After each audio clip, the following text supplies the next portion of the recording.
Yo no necesito verla. Para ver si acaso. Para verte mejor. A ver, Es que está chiquito en la sala.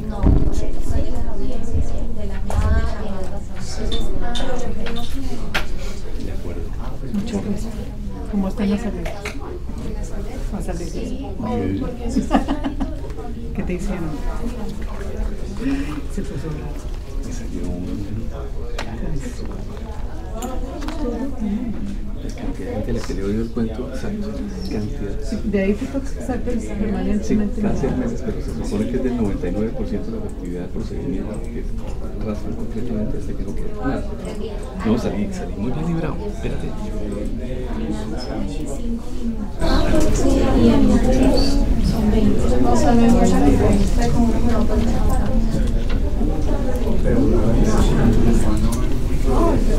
Sí, bufanda sí tengo, bufanda y plato.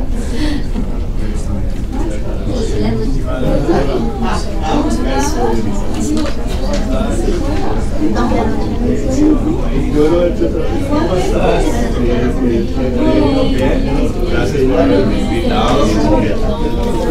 Felicitaciones.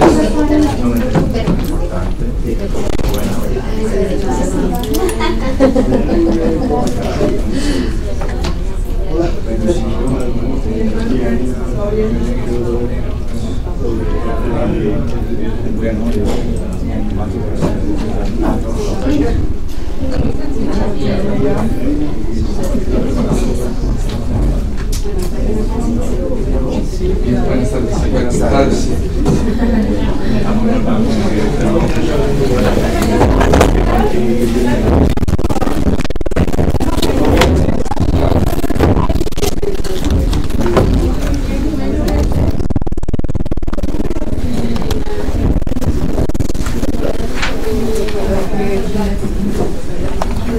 Sí, mejor acá. Bueno, igual es que lo que hacemos es mover el micrófono tal vez. Ahí te puedes mover la cámara.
Paco, te vas a tener que sentar acá para abrir el evento.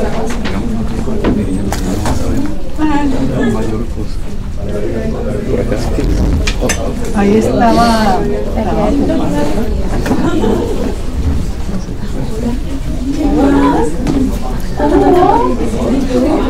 Ya estaba tomado. ¿Ah, Cristina? Al lado de Cristina estaba. No tanto, pero casi. No le falta mucho, tampoco se requiere demasiado. Pero también me voy. Pues, o todavía ni no es sorpresa, o sea, Ah, de bien. Sí, Ah, de ok, bien. Buenísimo. ¿Tú también contenta acá? Sí. ¿Hace cuánto estás acá? Hace un año.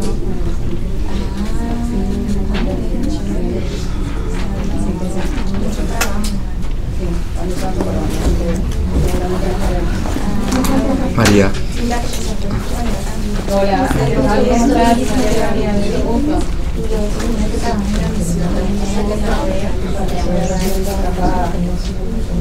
María. Sí.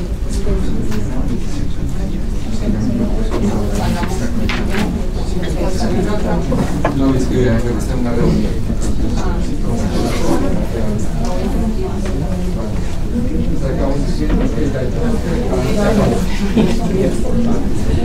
Sí. Ella hace una buena en el evento de producción.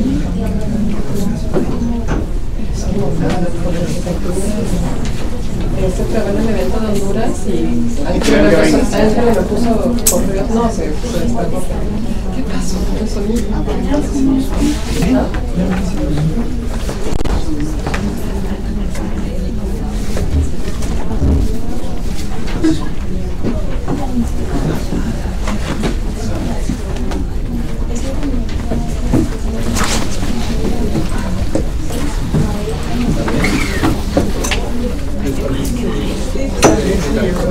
Tampoco.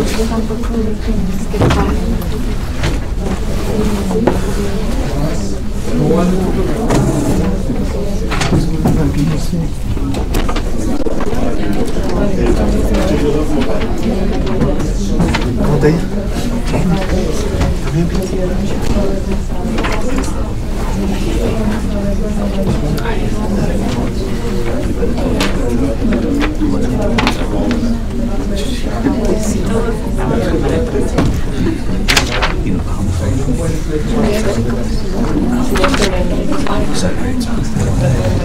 Por eso, pero ese soy yo donde hago la presentación.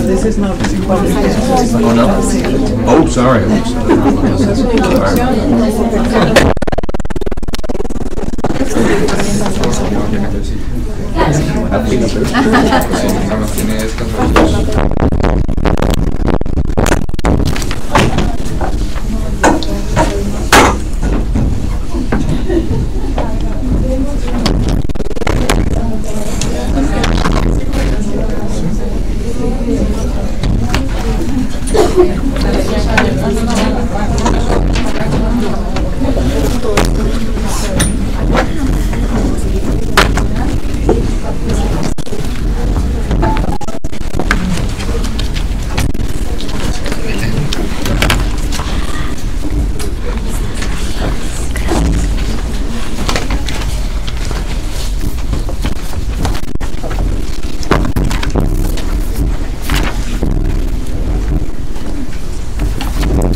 Hay una agenda, primero está Liliana, después Pedro, después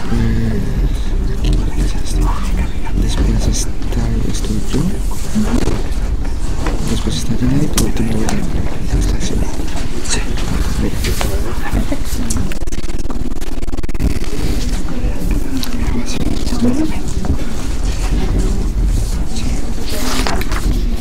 Aquí la salí y después te internet. Son en tiempos es 15 minutos.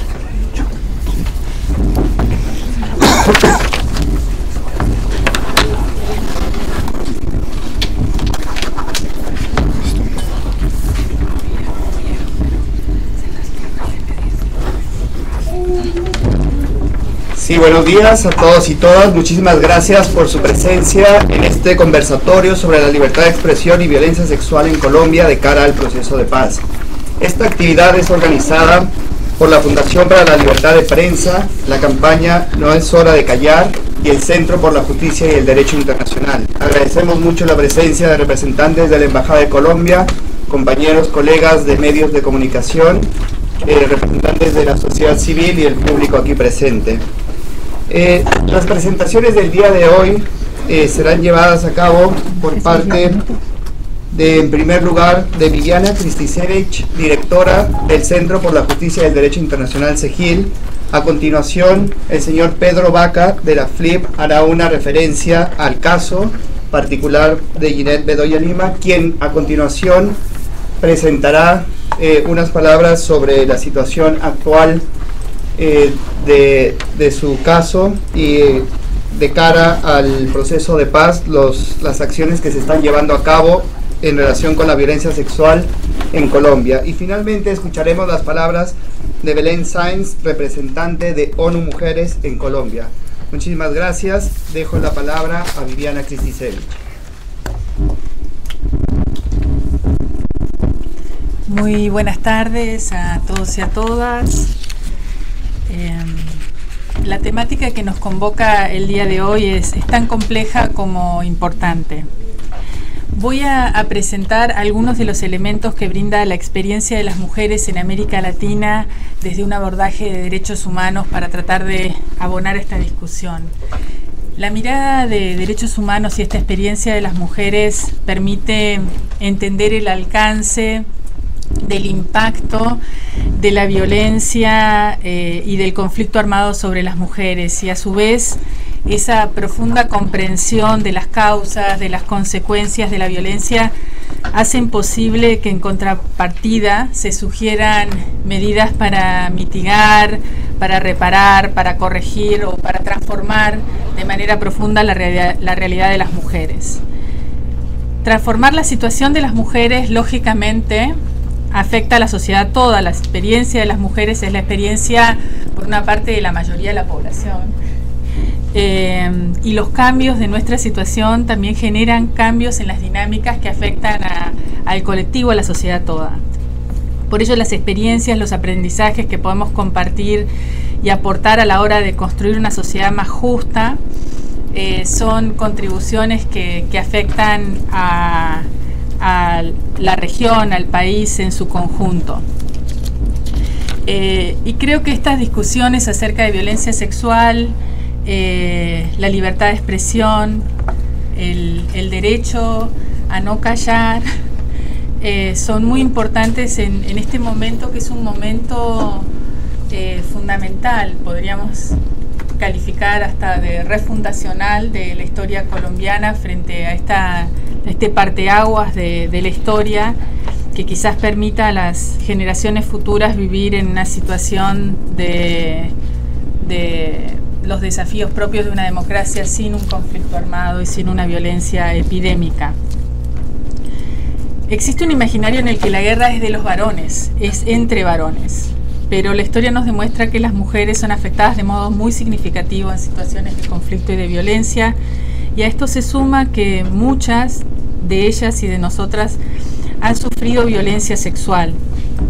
Esto hace que las mujeres carguemos muchas veces con las esquirlas de la violencia tatuadas en el cuerpo, en el alma, en la vida, con la dura realidad de reconocer el cuerpo como un espacio donde hay secuelas de la guerra, donde el cuerpo fue usado como botín de guerra, como medio para silenciar, para amedrentar,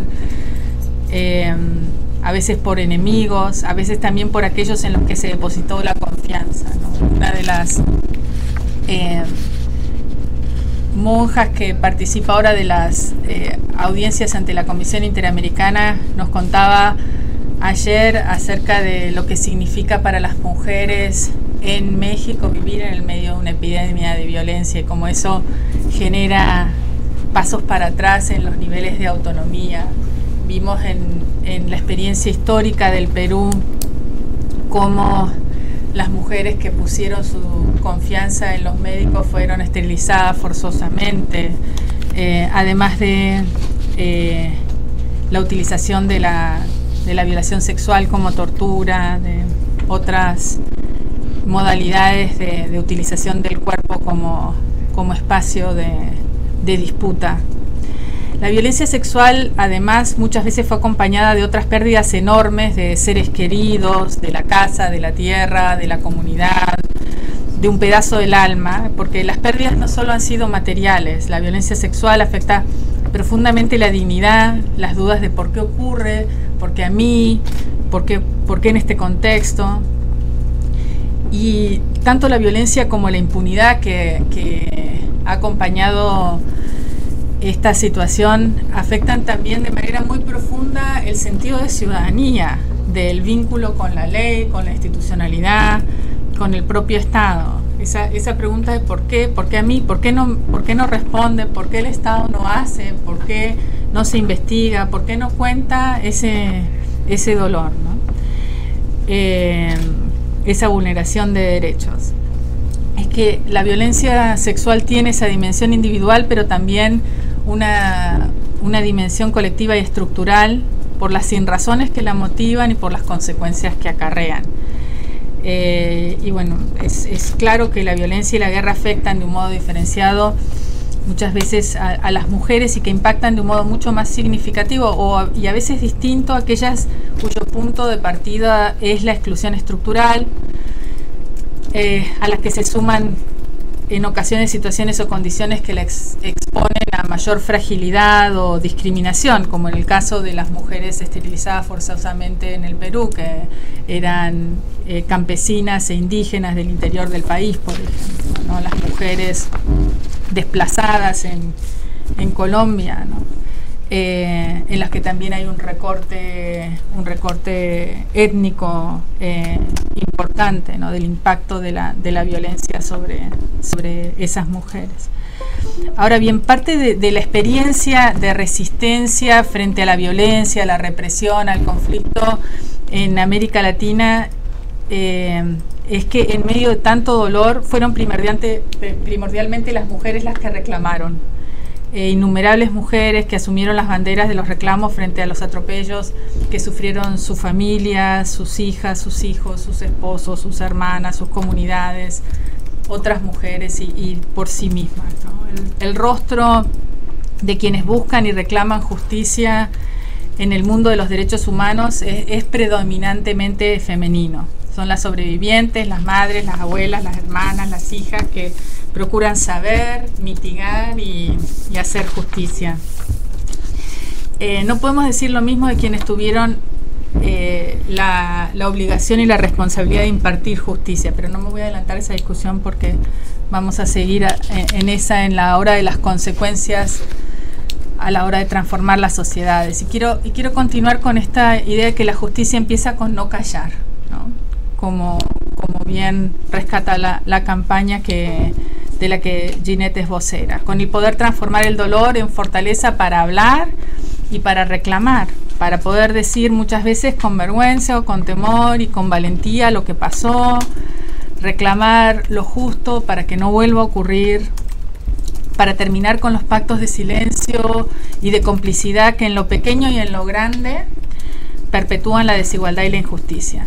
Nosotros representamos a una señora que fue una lideresa increíble en Bolivia, doña Gladys Solón de Romero, una de las mujeres más impactantes del movimiento de derechos humanos que de los años 70 anduvo buscando a su hijo José Carlos Trujillo Oroza. Y ella escribió un libro que acabo de recibir, estaba repasando de cariño a su historia y el acompañamiento que tenemos de doña Gladys.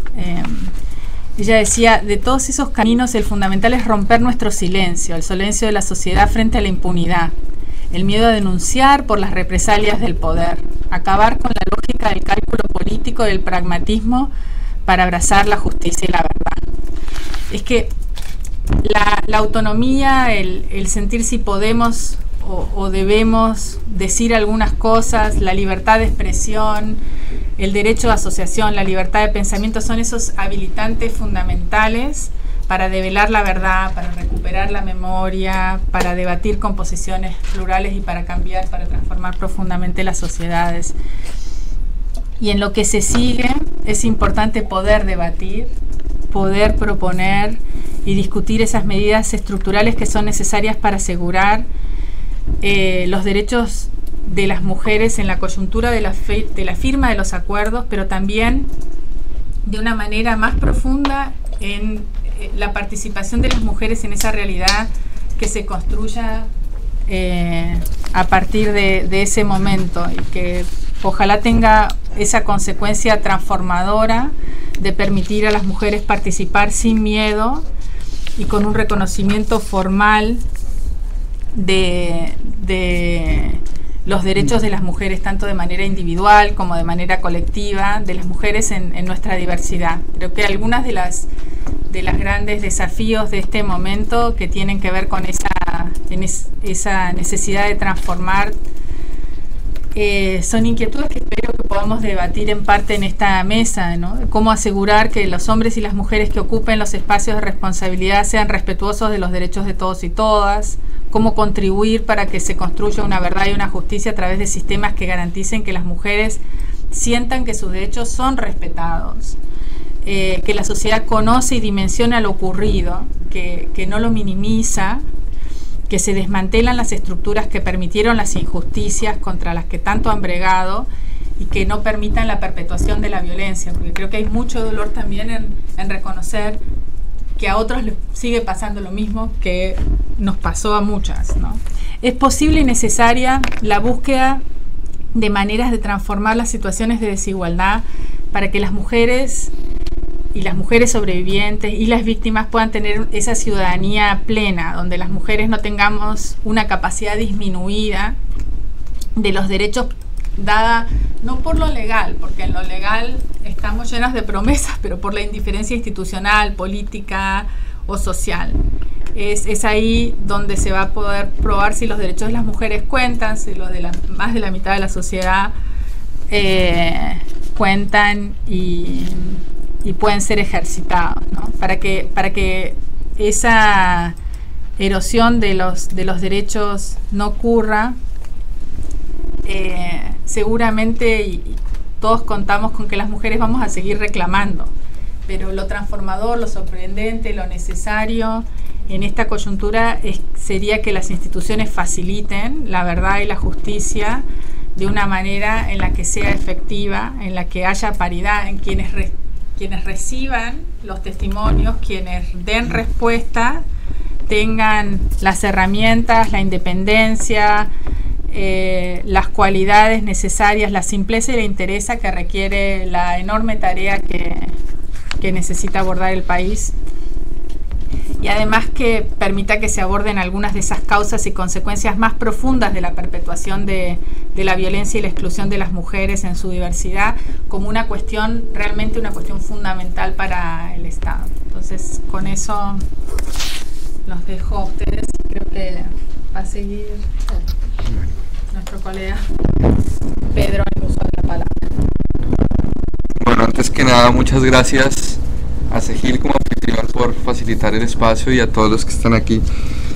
Y antes de arrancar un poco con mi presentación, estaba pensando ahorita que hace 4 años 3 personas vinimos aquí a Washington, hacía un frío terrible y básicamente estábamos buscando respaldo y presentando una denuncia contra el Estado colombiano por la falta de justicia. Y para mí es muy gratificante poder estar acá, digamos, compartiendo la experiencia de lo que ha sido acompañar este caso. En un día soleado, un clima fantástico, con varias personas conectadas por streaming y esta sala con gente que está interesada en conocer y sobre todo reconocer y plantearlo aquí, porque creo que es el lugar donde corresponde, que esto no hubiera sido posible sin Ginette y su fortaleza. Y antes que nada creo que hay una dimensión humana que, más allá de la profundidad del vericueto jurídico donde muchos de nosotros nos desenvolvemos, esto tiene un impacto en emociones, tiene un impacto enorme, y hoy más que nunca, Ginette, en lo que podamos seguir contribuyendo, estoy seguro que todos los que estamos aquí no ahorraremos esfuerzos para seguir respaldando tu causa. Cuando pensamos en hacer este evento, queríamos compartir que estos 15 años de impunidad tienen que servirle para algo a la sociedad colombiana.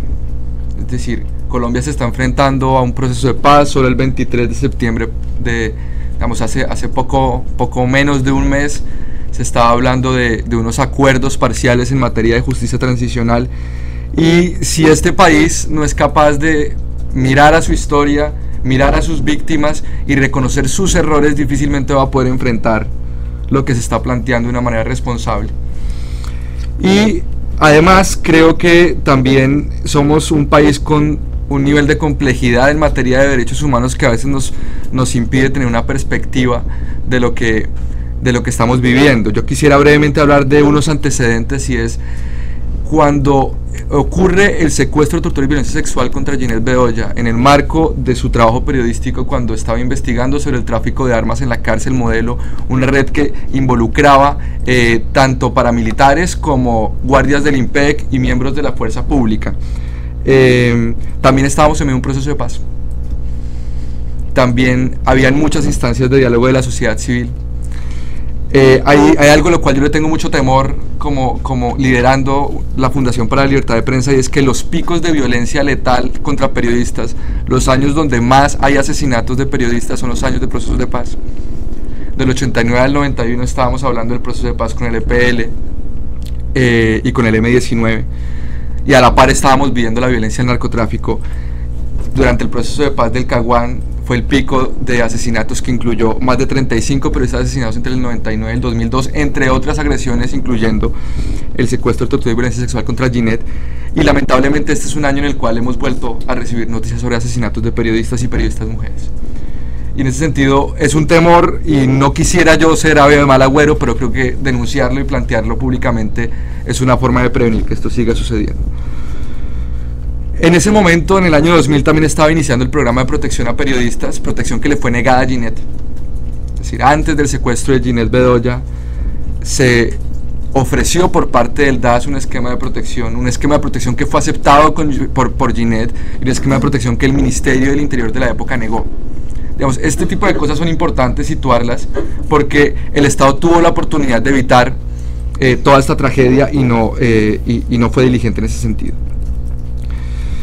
Hablando ya de impunidad de la investigación, hay cosas que es importante refrescar, como que durante más de 11 años el expediente estuvo prácticamente en una estantería. Hay que resaltar que durante esos 11 años lo único que hacía el fiscal era llamar a Ginette para ver si dentro de su trabajo periodístico había encontrado algo que sirviera para la investigación. Es decir, casi que Ginette era la responsable de avanzar en las investigaciones sobre su caso. Es importante, y esto es clave, que en el curso de esos 11 años se plantearon hipótesis de revictimización, donde sin ningún argumento se relacionaba las fuentes periodísticas de Ginette con relaciones que jamás existieron, es decir, casi que dando un mensaje de la justicia de merecimiento de lo que sucedió. Y además aspectos como información que desapareció, información que está incompleta.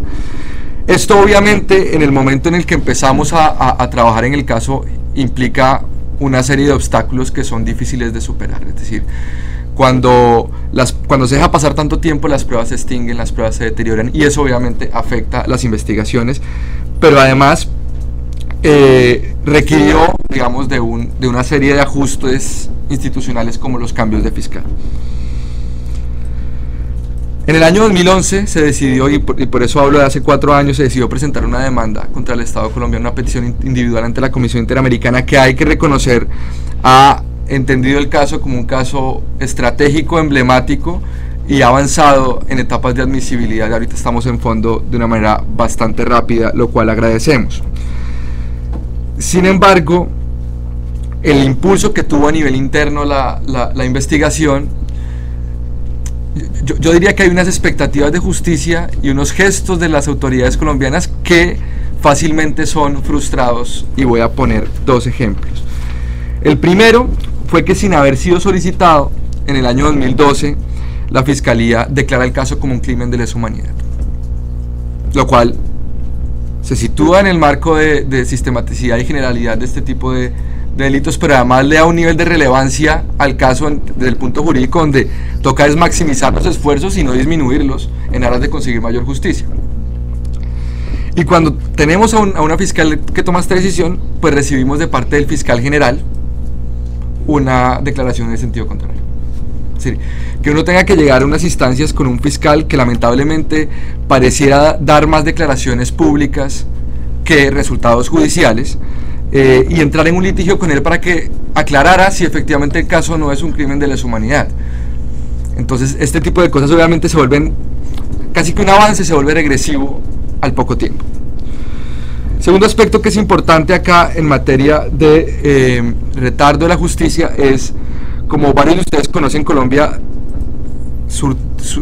adelantó un proceso de justicia transicional con grupos paramilitares, y algunas de las personas que están vinculadas a este proceso son paramilitares, y lamentablemente, como en muchos otros casos, la Fiscalía está a la espera de confesiones y a la espera, digamos, casi que quien marca el ritmo y la verdad de un proceso judicial no es el aparato judicial, no es la fiscalía, sino que son los propios paramilitares. Y este proceso ha sido profundamente afectado por esa justicia premiante, pero que no esclarece.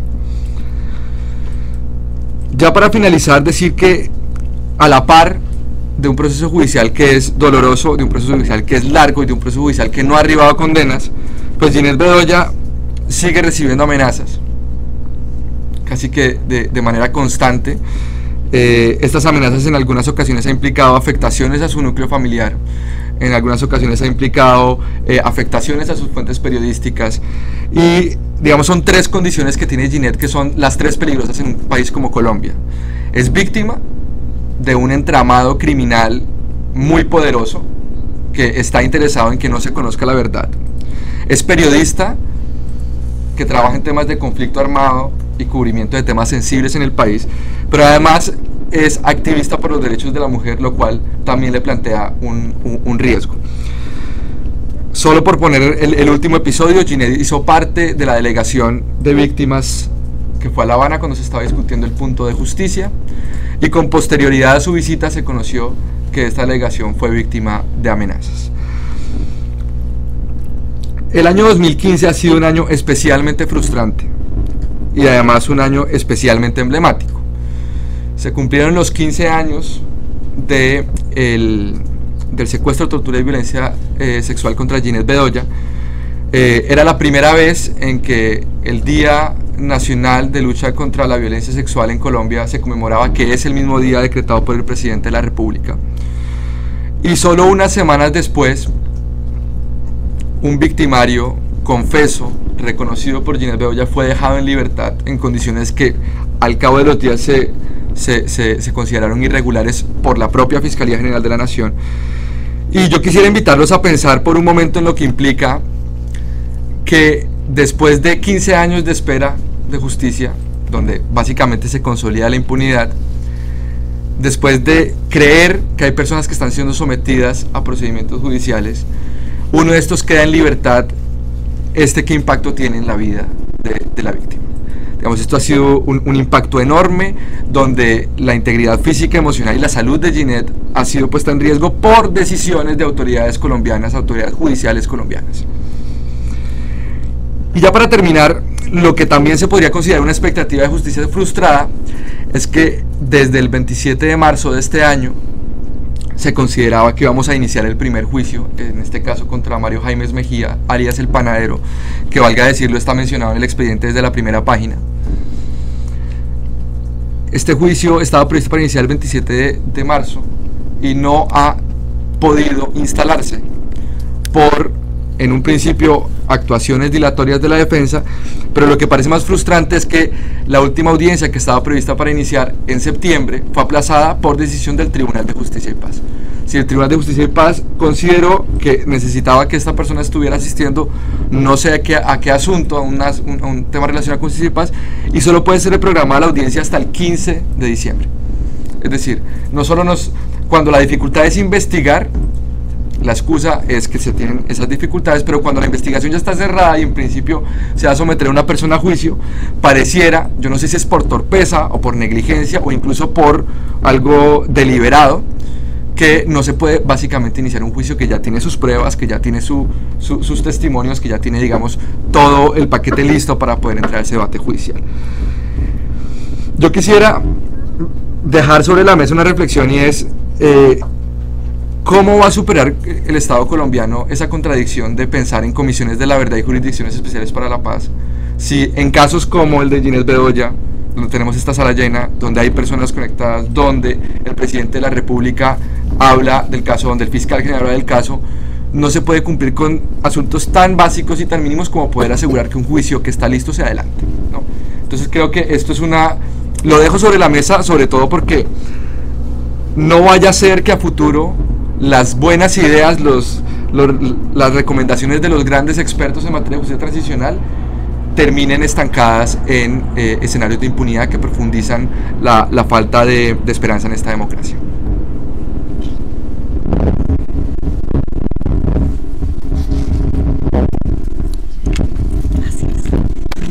Bueno, muy buenas tardes a todos y a todas. y gracias por asistir a esta convocatoria. Creo que más que una reunión, un encuentro para hablar del caso de Ginette Bedoya, es un poco para que a través de mi caso, a través de mi dolor y a través de mi lucha, podamos respaldar a miles de mujeres en Colombia que, como yo, están afrontando exactamente lo mismo. Yo lo dije hace 4 años en la sesión de la CIDH, cuando tuve 2 minutos 39 segundos para poder hablar de mi caso, que le pedía a los relatores y a todos los asistentes que vieran en mi rostro el rostro de millones de mujeres colombianas.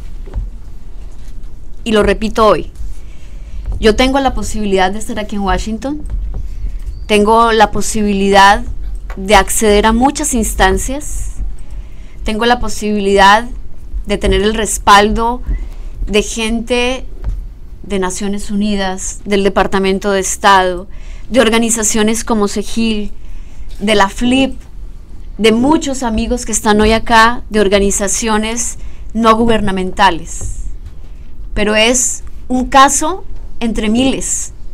Soy una mujer extremadamente privilegiada, porque esas otras miles de mujeres en Colombia no tienen esta misma oportunidad. Ellas tienen que llegar a las audiencias sin la asistencia de un psicólogo. Ellas tienen que buscar justicia sin tener siquiera en su bolsillo $5 o 12,000 pesos para poder comer durante todo el día. Ellas tienen que soportar semana tras semana que sus audiencias sean canceladas sin tener la posibilidad de reclamar, sin que siquiera las escuchen. Y para ellas, este es su día a día. Para ellas, este es su drama constante, como lo es para mí. Pero la diferencia es enorme. Así que les pido que, más allá de ver mi caso, piensen en los casos de estas mujeres, porque creo que a eso es a lo que nos enfrentamos en este momento. Y es, ¿qué va a pasar con esos millones de casos de cara al proceso de paz que se está efectuando en La Habana? Junto a 3 organizaciones de mujeres muy valientes, Humanas, Cisma Mujer y la Red Nacional de Mujeres, decidimos redactar un documento muy juicioso, jurídicamente muy argumentado, sobre qué esperábamos las mujeres que fuimos víctimas de violencia sexual de cara al proceso de paz. Pero sobre todo, qué esperamos sobre los casos que no han salido a la luz pública, sobre los miles de casos de mujeres que también han sido violentadas sexualmente en medio del conflicto armado colombiano. Creemos que este documento hizo eco en la mesa de negociaciones y por eso tanto los negociadores de las FARC como los negociadores del gobierno decidieron visibilizar la violencia sexual y lo incluyeron dentro de los crímenes que no van a ser indultados. Para nosotras, para el movimiento de mujeres en Colombia, este es un gran avance.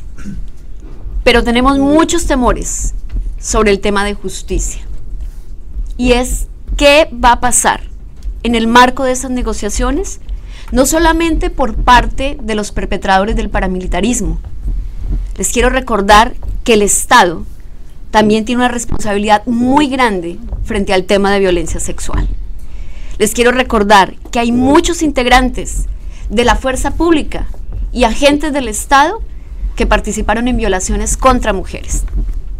Y le quiero recordar a la guerrilla de las FARC que esa práctica sistemática de obligar a sus combatientes, a las mujeres de las filas, a abortar forzadamente es un crimen de lesa humanidad. Y que por ese crimen también tienen que responder. Pero que también hay una serie de violaciones sexuales al interior de las filas de las FARC y que hoy abogamos también por esas mujeres, por las mujeres que hicieron y hacen parte de la fila de las guerrillas, porque también se vulneraron sus derechos. Y es algo que nos preocupa inmensamente sobre cómo se manejarán estos casos y sobre qué tratamiento le dará la mesa de negociaciones a estos casos. Y creo que nosotras, y digo nosotras, las sobrevivientes de violencia sexual, no hacemos este planteamiento como algo revanchista. No lo estamos planteando como algo donde estemos buscando con sed de venganza que se les ponga en la picota pública a nuestros victimarios. Lo estamos haciendo pensando en la reconstrucción del país. No es fácil para una mujer como yo, que ha tenido que afrontar durante 15 años no solamente lo que ocurrió el 25 de mayo del 2000, sino consecutivamente amenazas, persecución, intimidación, afectaciones a su salud muy serias derivadas del secuestro y de la violación, tener que negociar la justicia, tener que ceder y decir que para que se pueda llevar a cabo ese proceso de paz tendremos que ceder, y tendremos que ceder la negociación de las penas que se les apliquen a nuestros victimarios. No es fácil, pero es necesario. Nosotras no esperamos que nuestros victimarios pasen 100 años en la cárcel, porque eso no nos va a devolver nada de lo que nos robaron. No nos va a devolver absolutamente nada de la humillación. No nos va a devolver un día de tranquilidad que nos han quitado. Nosotras, las sobrevivientes de violencia sexual, lo que pedimos es verdad. Y sobre la verdad es que se tiene que trabajar en esa mesa de negociaciones. ¿Qué sacamos con tener 100 años a nuestros victimarios en la cárcel si nunca vamos a poder tener ese descanso de saber qué fue lo que ocurrió y por qué ocurrió?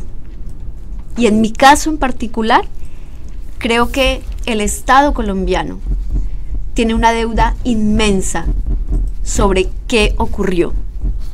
No porque yo sea una periodista de un medio conocido, o porque el caso hoy sea considerado un caso emblemático en la región. Se tiene que saber qué ocurrió, porque detrás de mi caso hay miles de casos más que hacían parte de esta red criminal conformada por paramilitares, agentes del Estado, integrantes de la fuerza pública, funcionarios del IMPEC, empresarios y gente que de una u otra manera participaba en esa red criminal que yo estaba investigando. Esa es una deuda no con Ginés Bedoya, es una deuda con la sociedad, y es una deuda que se tiene que saldar con la verdad. Muchos de estos victimarios ya están muertos. Ya qué justicia podemos pedir sobre ellos. Muchos de esos victimarios no van a estar un solo día en la cárcel, porque es gente tan poderosa que ha logrado corromper el sistema de justicia en Colombia. Y lo digo asumiendo lo que estoy diciendo, porque cada vez que lo hago viene una amenaza o viene una intimidación. Y repito también algo, lo peor que me podía pasar ya me pasó. Lo sigo viviendo todos los días. ¿Qué más puede pasar más allá que perder la vida? Y si para buscar justicia, no solo para mí, sino para otras mujeres, se pierde la vida, yo creo que se pierde con tranquilidad, porque por lo menos logramos abrir un camino para que mucha gente entienda la necesidad de no desfallecer en buscar justicia, y para que la gente entienda cuál es el significado de justicia, qué es lo que pedimos por justicia. Quiero que ese mensaje le llegue a todas las mujeres que nos están viendo en este momento a través de este streaming, a través de la página del Tiempo, porque ellas saben que no estoy solamente aquí por mi caso, sino por los casos de ellas. Que la reivindicación de todas estas mujeres nos tiene que hacer reflexionar sobre qué papel jugamos cada una y cada uno de nosotros dentro de la sociedad, no solamente en Colombia, sino a nivel mundial, porque este es un problema que, como lo ha dicho Naciones Unidas, es una pandemia con graves implicaciones en un contexto como el colombiano. Yo solamente quiero agradecerle inmensamente a SEGIL todo el apoyo que nos ha brindado, que le ha brindado al caso, a la Fundación para la Libertad de Prensa por haber tenido la valentía de encarar el proceso judicial, pero sobre todo de encarar todo lo que conlleva buscar justicia en Colombia, a la representante de ONU Mujeres en Colombia, a Belén Sanz y a su oficina, porque sin el apoyo de ONU Mujeres creo que también sería muy difícil poder levantar la voz, y a cada una de las personas que se encuentran aquí. Hay personas representantes del Estado que son amigos además, y que están de ese lado que ha sido tan mezquino conmigo, pero que individualmente les agradezco el acompañamiento.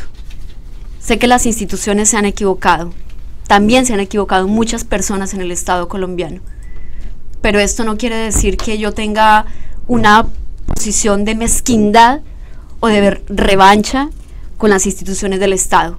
Por el contrario, les invito a que sumen esfuerzos, porque esta realidad de las mujeres en Colombia no las vamos a cambiar así.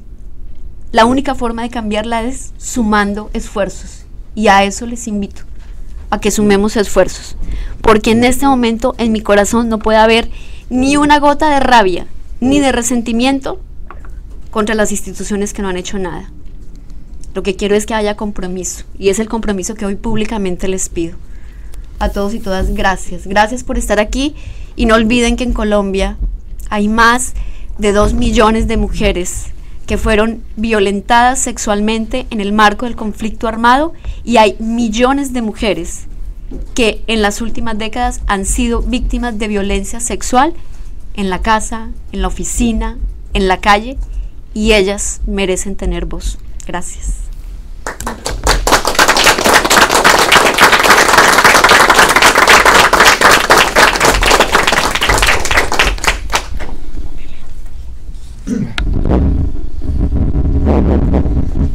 Muy buenos días, y yo quiero agradecer en nombre de ONU Mujeres a Ginette Bedoya por invitarnos a acompañarla tanto el día de hoy y en los días que va a tener aquí en Washington en distintos espacios para hablar del estatus de su caso, sino también por invitarnos a ser parte de su valiente lucha a lo largo de estos años, y de la que sabemos que el levantar su voz ha significado el que muchas mujeres definitivamente asuman que no es hora de callar, como es tu campaña, Ginette. Muchas gracias por contar con nosotros. Quiero agradecer el espacio a la SEGIL, a la FLIP y a todos los colegas y personas que han venido también acompañando estos procesos, y en los que estamos convencidos, en base al trabajo que ha hecho ONU Mujeres, que no puede ser un trabajo individual. Esta problemática requiere de un trabajo colectivo, y creemos que es la única manera de hacer una transformación estructural, como referías al principio, Viviana. Yo quiero referirme brevemente, nos habían pedido, y me había pedido específicamente Ginette, si pudiera compartir el análisis que ha hecho ONU Mujeres en Colombia de la situación de violencia sexual, concretamente en el marco del conflicto armado, y algunas de las brechas o recomendaciones que en base a nuestra labor hemos identificado con base en ese seguimiento. Me voy a referir brevemente a ese contexto, algunas cifras. Sé que las cifras no son nada si no encontramos detrás los rostros de las mujeres que representan esta realidad, pero creemos que las cifras también indican cierta idea de la magnitud de la problemática. Me voy a referir muy brevemente al marco normativo y a los avances y dificultades que hemos visto en su aplicación, para finalmente compartir algunas reflexiones con base en lo que hemos visto del proceso de paz actual, las conversaciones de paz entre el gobierno colombiano y las FARC-EP, y el cómo vemos ahí ciertos avances y ciertas oportunidades en este momento.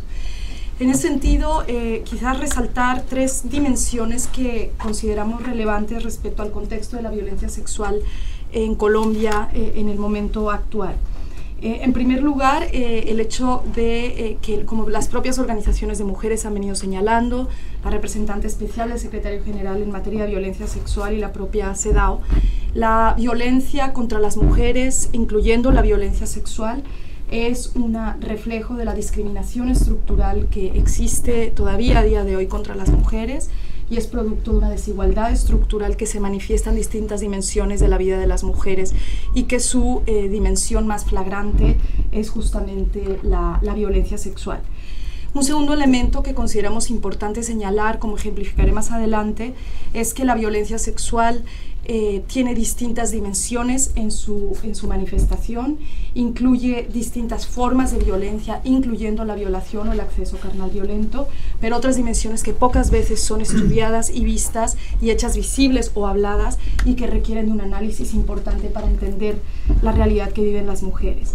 Y un tercer elemento es que consideramos que la violencia sexual, como un grave delito y una grave violación de derechos humanos, requiere de una mirada integral para su solución, requiere de una mirada en términos de la respuesta del Estado en materia de justicia, pero también en materia de salud, en materia de acompañamiento psicosocial y en materia de reparación transformadora. Estos tres elementos nos llevan también a una dimensión que ha sido fuertemente documentada por las organizaciones de mujeres, que es un continuum de la violencia contra las mujeres que existe previo al conflicto armado, que se exacerba en el conflicto armado, y que si no se atienden y llevan a cabo reformas estructurales puede incrementarse e incluso no erradicarse después de que un conflicto llega a su finalización y se entregan las armas. Eso no implica necesariamente que la violencia sexual se termina, y por tanto se requieren miradas mucho más estructurales con respecto a esta discriminación. En ese sentido, señalar que tenemos algunas cifras. Quiero compartir con ustedes tres de estas cifras para dimensionar de lo que estamos hablando. Estas cifras en su mayoría son de fuentes del Estado colombiano, en las que hay que señalar que hay un fuerte subregistro, porque como ustedes saben, no solo en Colombia, en muchos países hay dificultades en términos de la denuncia por muy distintas razones que vamos a revisar. Los datos que tenemos en definitiva con base al Instituto Nacional de Medicina Legal y Ciencias Forenses, de los 3 últimos años, 2012, 2013 y 2014, en materia de violencia intrafamiliar, es decir, incluyendo el conflicto, pero más allá de zonas de conflicto, nos lleva a, en el año 2012, 83.898 casos, en el año 2013, 68.000 casos, y en el año 2014, 75.000 casos. Estos son los exámenes médico-legales que lleva a cabo el Instituto de Medicina Forense. El 75% de todos estos casos son víctimas mujeres y el 24% hombres. 25. Algo a resaltar es que el 69% de los casos han sido casos en materia de violencia de pareja o violencia relacionada con personas que tenían una relación afectiva con la víctima. Cuando examinamos los casos o las cifras en materia de delitos sexuales, hemos encontrado que la cifra, con una variación por año bastante reducida, hay una media de 21.000 casos al año de presuntos delitos sexuales en Colombia, de los cuales aproximadamente el 85% corresponde a mujeres, el 15% a hombres. Y de estos casos el 86% corresponde a menores, a niños, niñas, adolescentes y jóvenes. Lo que queremos resaltar con esto es que más allá del subregistro y de la realidad de que esto no representa el universo completo de víctimas, hay un problema de violencia intrafamiliar, y este problema se ve reflejado también fuera del ámbito intrafamiliar y exacerbado en el ámbito del conflicto. En términos de seguimiento que han hecho las organizaciones de la sociedad civil, las organizaciones de mujeres, estas cifras se incrementan de un modo bastante sorprendente, y llegamos a cifras aproximadas, según estudios que han hecho las organizaciones de la sociedad civil, de anualmente un promedio de 54.000 mujeres que han podido ser víctimas de violencia sexual en el marco del conflicto armado. Esto nos lleva sin duda a una reflexión importante. Creo que las personas que han hablado antes han sido bastante claras en la problemática que enfrentamos, pero desde UNO Mujeres lo que hemos tratado de hacer en coordinación con el Estado colombiano ha sido también documentar cuáles son los imaginarios sociales que están detrás de la violencia. Existe tolerancia social o institucional hacia la violencia, y aquí quisiera compartir 3 datos que nos parecen importantes en esa materia. Llevamos a cabo un estudio en el año 2014 en 5 ciudades del país y con una muestra representativa bastante amplia de mujeres y hombres, tanto en instituciones como en la sociedad. Y les doy 3 ejemplos. El 37% de las personas encuestadas creen, cito, que las mujeres que se visten de manera provocativa se exponen a que las violen. El 45% de la población encuestada considera que las mujeres que siguen con sus parejas después de ser golpeadas es porque les gusta. Y el 9% de los o las servidoras públicas estuvieron de acuerdo con que las mujeres que se meten con hombres violentos no se deben quejar de que las golpeen. Con esto lo que queremos ejemplificar es que consideramos que hay una cuestión estructural con respecto a la tolerancia y que requiere una mirada estructural para ser transformado. ¿Qué han dicho los organismos internacionales a la hora de dar seguimiento a la situación de la violencia sexual en Colombia? Ha habido recomendaciones de la CEDAW al Estado colombiano, ha habido visitas de los representantes especiales en materia de violencia sexual en conflictos armados y también el examen periódico universal de derechos humanos. Encuentran una serie de deficiencias en materia de respuesta del Estado, avances muy importantes en materia normativa, a los que me referiré en un segundo, muy importantes, referentes mundiales en materia de desarrollo normativo que están siendo estudiados por otros países, un desarrollo institucional mediano en términos de una respuesta a la magnitud y ambición de estas leyes y unos enormes retos a la hora de la implementación efectiva por distintas razones. Y estas dificultades en materia de implementación se han representado o se han evaluado por los organismos internacionales en materia de acceso a la justicia y judicialización, donde persiste una altísima impunidad en este tipo de delitos y asimismo una necesidad de acelerar y transformar la mirada de reparaciones a las mujeres que han sido víctimas de violencia sexual. ¿Cuál es la dimensión que hemos venido observando y documentando, no solo del impacto directo que tiene este delito sobre la vida de las personas que lo sufren, sino conexo con otro tipo de situaciones que afectan la vida de las mujeres? Ejemplifico alguno de ellos en el marco del conflicto armado para referirme entonces a lo que comentábamos, una mirada integral con respecto a estas violaciones de derechos. Primero, la violencia sexual es un hecho generador de desplazamiento forzado. Más de 3 millones de mujeres en Colombia han sido desplazadas por el conflicto armado. Muchas de estas mujeres han sido desplazadas producto de amenazas o de haber sido víctimas directas de delitos sexuales. Se han utilizado herramientas de violencia sexual como un mecanismo de reclutamiento forzado de niños y niñas y adolescentes. Se utiliza como una amenaza contra lideresas de derechos humanos o contra personas que se rehúsan a que sus hijos sean reclutados por actores armados. Las mujeres cabezas de familia son empujadas para ceder a estas formas de reclutamiento por medio de este delito, y adicionalmente se utiliza de un modo creciente contra población LGTBI en distintas regiones del país como una medida de amedrentamiento y como una medida de control social. Con todo esto, sabemos que la realidad es compleja, sabemos que requiere de una mirada realmente integral y que comprenda cuáles son las dimensiones, todas las dimensiones que afectan la vida de las mujeres en este sentido, y creemos que hay algunos elementos en ese punto que resaltar. En primer lugar, la baja tasa de denuncia, algo que hemos revisado y hablado con muchas de las personas que están aquí, con organizaciones de mujeres. Esa baja tasa de denuncia responde en gran medida a la baja respuesta del sistema de justicia, a la alta impunidad y por tanto a la no confianza en el sistema, pero también en temor a represalias y al hecho de que si yo denuncio yo me pongo en riesgo y por tanto se vuelve una situación mucho más compleja. Otro elemento que nos parece fundamental es el tema de la protección. La ley actual de víctimas del Estado de Colombia tiene medidas de protección muy importantes en materia de derechos de las mujeres, pero todavía no responden a la realidad que demandan las mujeres en materia de protección, que no es solo protección física, sino también es protección en otras dimensiones de la vida de las mujeres, incluyendo la integridad mental y la salud.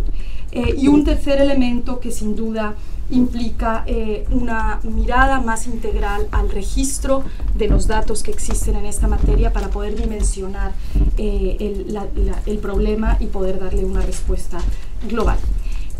Con esto, como decía, el marco normativo colombiano es muy amplio.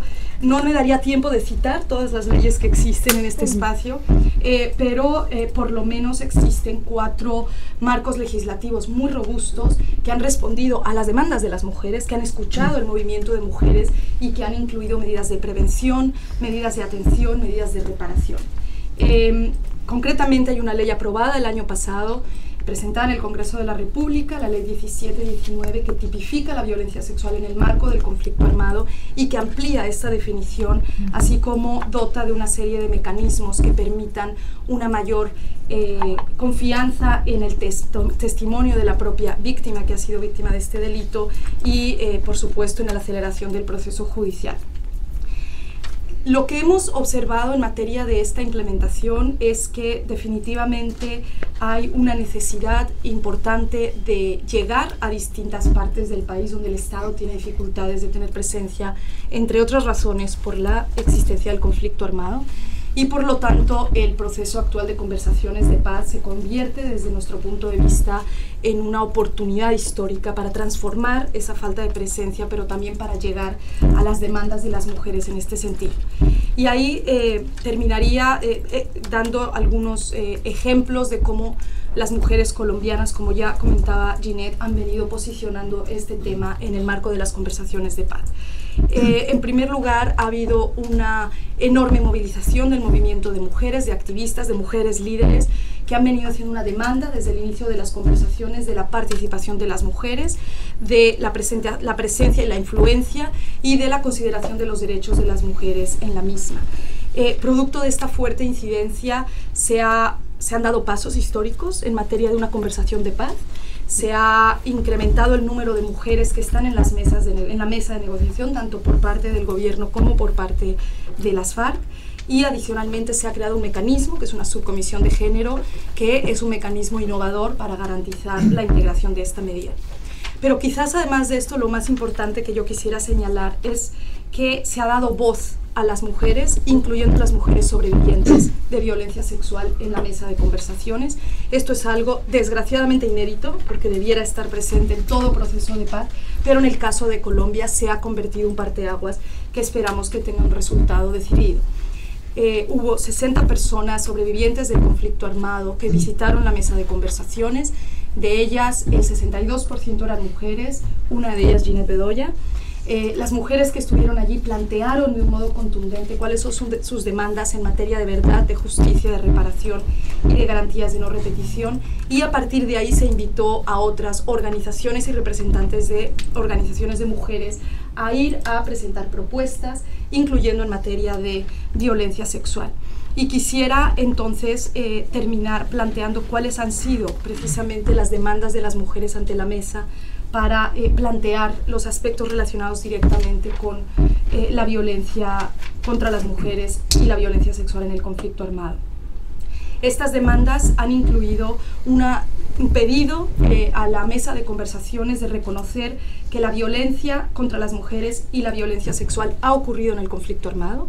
Hacen un llamado a que haya un reconocimiento real de este delito por parte de todos los actores armados.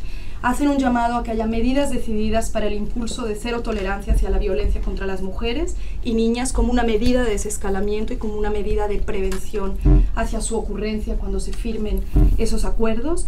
Hacen un llamado, en tercer lugar, a medidas de reconocimiento de dicha problemática y del impacto que esa problemática ha tenido en la vida de las mujeres, en sus familias y en sus comunidades. En cuarto lugar, hacen un llamado a pedir medidas de reparación del daño ocasionado y a que los acuerdos en materia de reparación en estas conversaciones de paz incluyan medidas específicas en respuesta a lo que están pidiendo las mujeres, medidas de esclarecimiento de la verdad, de las causas de la violencia, los patrones, los contextos, los impactos y los responsables, así como garantías de acceso a la justicia y medidas enfocadas a la no repetición. Consideramos que los anuncios que han dado la mesa de conversaciones en materia de justicia van en la dirección del reconocimiento de este delito. Tanto la Comisión de la Verdad como los puntos de la Jurisdicción Especial para la Paz hacen un reconocimiento en esta materia. Sin embargo, creemos, en base a lo que hemos estudiado en otros países, que esto tiene que venir acompañado de un desarrollo ulterior específico en materia de fortalecimiento institucional, en materia de presencia de mujeres en la administración de la justicia y en otros servicios públicos que van a derivarse de este proceso, y en materia de responder con un sistema de justicia que atienda las demandas que han hecho las mujeres y que hemos estudiado en otros procesos de paz. Muy raramente los procesos de justicia transicional incorporan la especificidad de las demandas de las mujeres víctimas y de las mujeres sobrevivientes. Tenemos la confianza de que estos elementos sean tomados en cuenta, y para ello desde ONU Mujeres seguiremos apoyando la voz y las propuestas de las mujeres, con la esperanza de que Colombia pueda demostrar una transición realmente distinta e incluyente en materia de derechos de las mujeres. Gracias. Muchas gracias.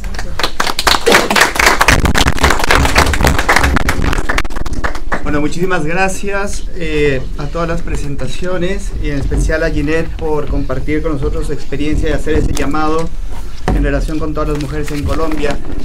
Vamos a abrir un bloque de preguntas. Por favor, me anuncian que tenemos más de 1.200 personas siguiendo esta transmisión. Ya se ha anunciado por Twitter que pueden compartir alguna pregunta con el hashtag #noeshora-de-callar, @eltiempo, @caracolradio o @segil. Si alguien aquí en el público tuviera bien hacer alguna pregunta, por favor. Aquí atrás. Sí, adelante. El micrófono es suficientemente sensible para Mi pregunta es sobre todo para Ginette. Tú hablas mucho del tema institucional y que no tienes ningún reporte con las instituciones, pero me gustaría saber, en tu análisis, ¿qué es lo principal que debe cambiar en las instituciones colombianas para sentir que esto no se repita, para que tengamos una mayor certeza de que esta situación mejore? Hablan mucho de la participación de la mujer en el sistema judicial, pero ¿eso es suficiente o cómo lo ves tú? ¿Dónde se debería enfocar el esfuerzo de mejoras institucionales? Yo creo que en este momento la institucionalidad en Colombia tiene una deuda muy grande con las mujeres.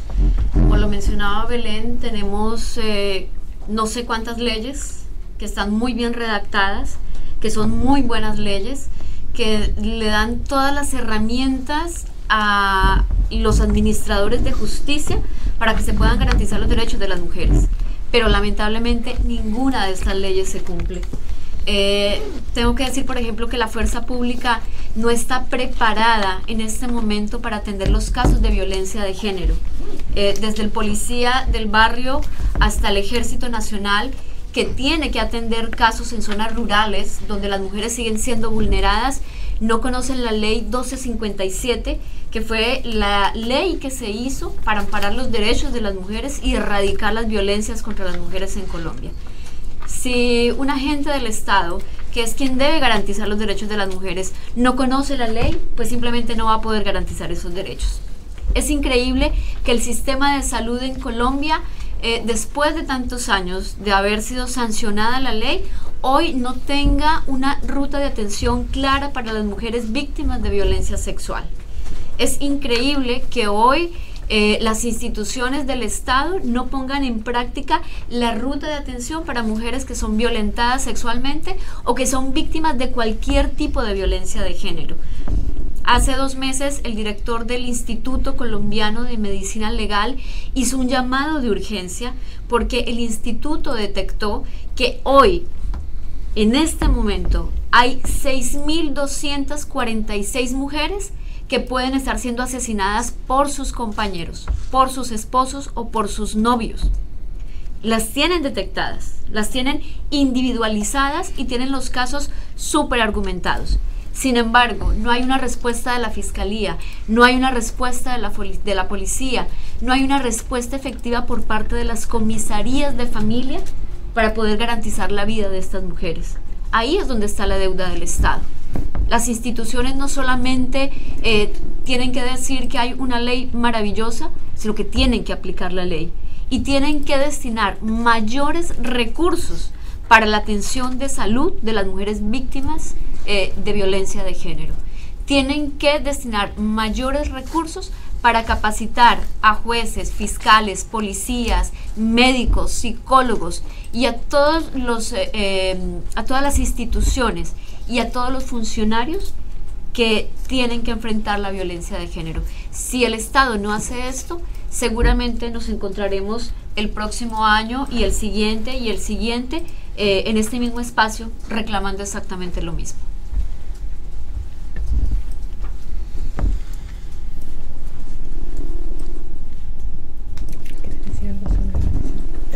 Hola, mi pregunta es para Belén. Es sobre violencia sexual, pero como hombres y niños como víctimas. Hace unas semanas estuve en una charla con Kimberly Thyron. Ella habló sobre la Comisión de Verdad en Perú y lo que podría hacer Colombia para mejorar las formas de investigar violencia sexual, y habló sobre hombres y niños como víctimas. Tú dices la cifra de que 25% de las víctimas de violencia sexual en Colombia en los últimos 3-4 años han sido hombres y niños. Y yo quiero saber qué ha hecho la ONU para, o sea, no solo para asistir a las mujeres que han sido víctimas, pero también a los hombres y a los niños.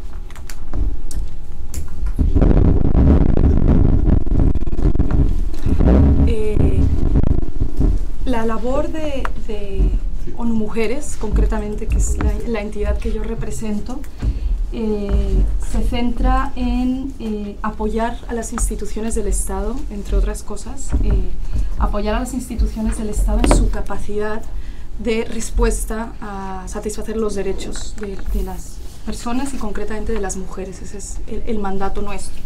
Sí que apoyamos a distintas entidades del Estado en materia de justicia, incluyendo la Fiscalía General de la Nación, en mejorar o aprender sobre otras experiencias internacionales en materia de investigación de violencia sexual. Y allí ha sido nuestro principal foco, porque uno de los temas de los que hablaba Ginette es justamente que la investigación, o más bien la labor que hacen los organismos judiciales, no es una labor neutra. Reproduce las desigualdades y discriminaciones que suceden en nuestra sociedad, y a la hora de llevar a cabo investigaciones deja de ver patrones de discriminación en materia de igualdad. Por lo tanto, nuestra labor se ha centrado sobre todo en visibilizar la problemática y en responder al apoyo que se nos ha pedido en materia de violencia sexual, específicamente contra mujeres, dado que es el ámbito de nuestro mandato principal.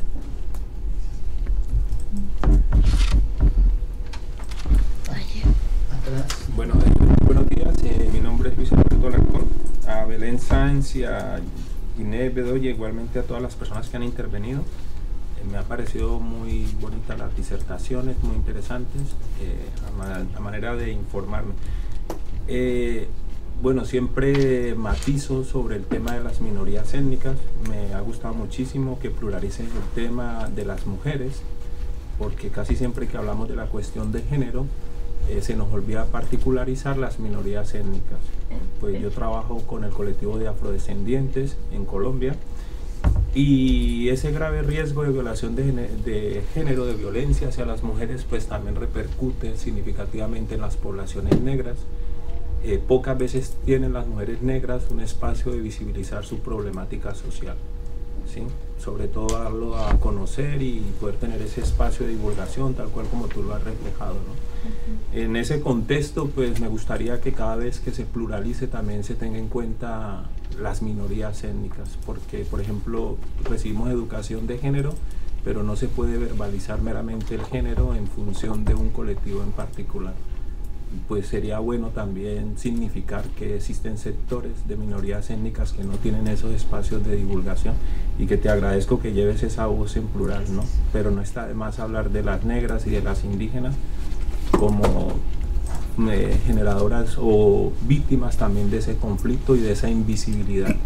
Ya para terminar, pues he estado participando en algunas casas de justicia y lo que puedo ver en el tema de la educación en Colombia es que el tema de la mujer siempre tiende a ser ironizado, ¿no? Y creo que se sigue educando más a la mujer respecto a los problemas de la mujer, pero poco se educa a los hombres respecto a lo que tenemos que hacer. La violencia es enorme, sobre todo en sectores de jóvenes, hacia las menores, y es un caldo de cultivo que permanece en la educación machista en todos nuestros estados latinoamericanos, ¿no? Pero creo que es una forma de una política pública institucionalizada hacia ironizar, ¿no?, a la mujer como algo simbólicamente que está allí en el espacio, que no tiene ningún roleplay. Y en estas casas de justicia he visto a las personas, sobre todo en los barrios más marginales, cuando van a poner sus denuncias, se pasan en un edificio de 7 plantas y cada funcionario le manda de una dependencia a otra y todo el mundo se ríe del problema, ¿no? E inclusive en profesionales abogadas he visto esa actitud de negación hacia aceptar esa victimización de la mujer. Entonces pienso de que, bueno, tendríamos que saltar ese estadio porque las políticas públicas están en manos de funcionarios capacitados, pero luego frente a la víctima es una actitud totalmente, no sé si de arrogancia, de prepotencia o de no querer entender que todos somos en cierta medida humanos, ¿no? Y que el hecho de estar en posiciones diferentes no nos hace distintos a unos a otros. Entonces creo que más o menos hacia esa parte y agradecer, ¿no?, el espacio. Sí, yo quisiera aprovechar para decir algo precisamente sobre el tema de las minorías y de estas dos comunidades en particular. Lo que está pasando con las mujeres negras en Colombia y lo que está pasando con las mujeres indígenas. Precisamente hace 2 meses hice un reportaje sobre el tema de violencia sexual al interior de las comunidades indígenas. Y es increíble cómo si en el sistema normal, en el sistema ordinario de justicia, hay un vacío tan grande y hay una impunidad tan grande en los casos que llegan allí, como en las comunidades indígenas es peor, porque ni siquiera tienen derecho a poder reclamar. Tenemos por lo menos 200 casos de niñas violentadas sexualmente al interior de las comunidades indígenas y también por personas ajenas a las comunidades que están en la total impunidad. Casos que en este momento están archivados porque fueron judicializados, fueron revisados dentro de las normas de las comunidades indígenas y no recibieron pena alguna. Niñas de 10 años que fueron violadas y el castigo mayor para su perpetrador fue 10 latigazos. O casos que pasaron a la justicia ordinaria e inmediatamente fueron devueltos a la jurisdicción indígena y que nos dejan una gran impunidad, pero sobre todo niñas con sus vidas destrozadas completamente y sin ningún apoyo por parte de ninguna entidad del Estado. Y lo que está pasando con las comunidades negras, con las mujeres específicamente en el puerto de Buenaventura y en toda la costa pacífica, Tumaco, parte de Cauca y parte de Chocó. Hoy, en este momento, las llamadas bandas criminales están arrasando literalmente con los cuerpos de las mujeres negras en esta zona y el Estado aún no ha sido capaz de responder efectivamente a lo que está pasando con las violaciones allí. Es un tema que está archivado, que no se quiere mirar, que no se quiere visibilizar, pero sobre todo que no se han dado medidas efectivas para seguir, para evitar, por lo menos para tratar de evitar las violaciones masivas que están ocurriendo allí y algo básico, brindarles el mínimo apoyo de asistencia médica y de asistencia psicológica a estas mujeres víctimas de violencia sexual. Dos comentarios, 2 preguntas aquí atrás y las podríamos tomar de manera conjunta para poder ir cerrando y dar la palabra a los expositores en un comentario final. Francisco, Vivian. Solo digamos para la caracterización del problema, y es que además de todas las estadísticas que se han presentado que son tremendamente graves, hay otro conjunto que es todas las mujeres que están en el exterior, y es un tema que hemos discutido mucho acá, y está, pues quiero aprovechar la presencia de la embajada, de organizaciones internacionales. Se calcula más de 500.000 colombianos y colombianas fuera del país por razones de violencia generalizada, conflicto armado, más allá de los migrantes, digamos. en estricto sentido. Y allí vamos a tener un desafío tremendo porque muchos temas se van a poder resolver vía acuerdos de retorno, pero lo demás va a depender de política exterior, y el Estado colombiano va a tener que ser mucho más audaz, y las organizaciones sociales hacer un trabajo para ver cómo atendemos la agenda de todas las mujeres victimizadas y hombres, obviamente, pero hay un conjunto muy grande también de mujeres allí, en ese, como es otro universo de víctimas que en Colombia está más invisible. Solo quería dar ese comentario. Sí. Gracias, Francisco. Mi nombre es José Luis Ramírez. No vengo en esta ocasión como diplomático representante del Estado colombiano, trabajo con la misión de Colombia ante la OEA, sino vengo como amigo de Ginette y colegas que fuimos en El Espectador. Yo me retiré un poco antes del triste hecho, acontecimiento, y desde ahí he seguido en mucho toda esta actividad que Ginette ha venido llevando a cabo con un tesón y con una reivindicación que la verdad nos enorgullece a quienes la conocemos, porque la conocí como periodista y supe todo el potencial que tenía en el periódico en esa época. Y como dijo Ginette hace poco en un mensaje, nos debíamos un abrazo grande que ya nos pudimos dar y hace rato no nos veíamos. No, Ginette, solamente quería dejar patente como amigo y como colombiano, por supuesto, que ha conocido también estos horrores de la guerra. Muchos de nosotros tenemos historias similares a las tuyas, no en las mismas condiciones, en temas de familia, pero reivindicas algo que para mí es vital en este momento y que por supuesto va a ser esencial para el posconflicto. Como tú preguntabas ahora, lo que viene para el posconflicto va a ser muy, muy importante en todos los campos y en todo lo que se ha mencionado, pero es tu tema de la necesidad de que se conozca la verdad. Vía la verdad seguramente vendrá perdón y reconciliación, que yo creo que es un elemento central. Te digo porque tengo una historia de familia similar, y quien la sufrió directamente, mi hermana, quien le mataron el esposo, perdonó y entiende que hay que buscar la verdad, y que el hecho de que se lleve a estas personas a la cárcel no va a cambiar ni alterar absolutamente nada, pero al menos sí que se sepa la verdad y que tengamos la reconciliación entre los colombianos. Entonces quería hablar desde esa perspectiva, no como diplomático, no como funcionario del Estado. Eso será en otro momento y en otras circunstancias. Agradecer a Viviana la invitación y a las y los compañeros de la mesa. Y Francisco, gracias por la palabra. Bueno, muchísimas gracias.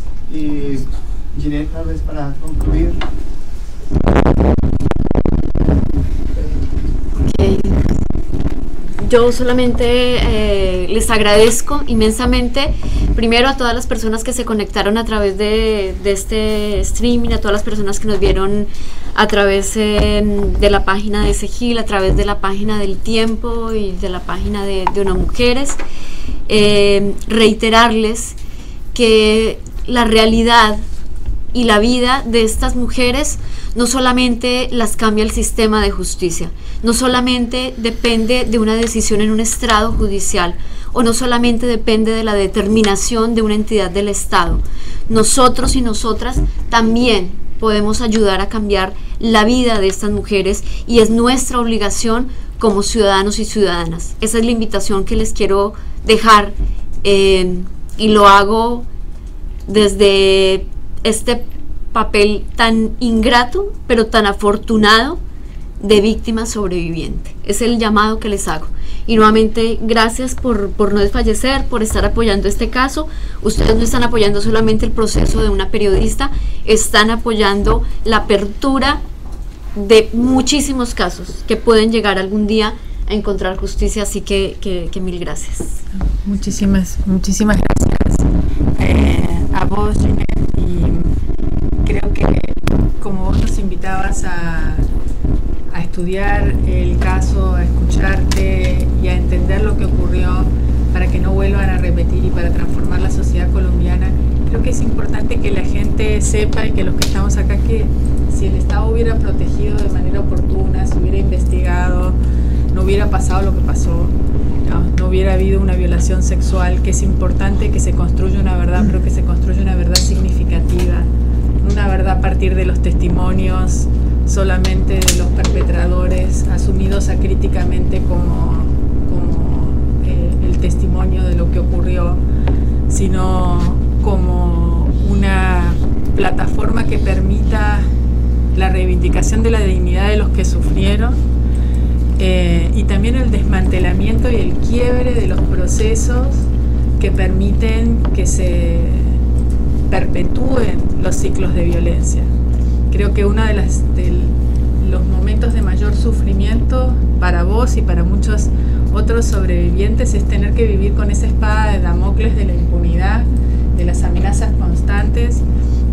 Y en Colombia y en muchos otros países de nuestra región, el problema no es de leyes y no es de medios económicos, es de generar los espacios, las voluntades políticas para profundizar esas medidas de investigación para que se puedan generar los incentivos para romper los pactos de silencio, para que la gente pueda llegar y tener el espacio para declarar en condiciones de protección y seguridad,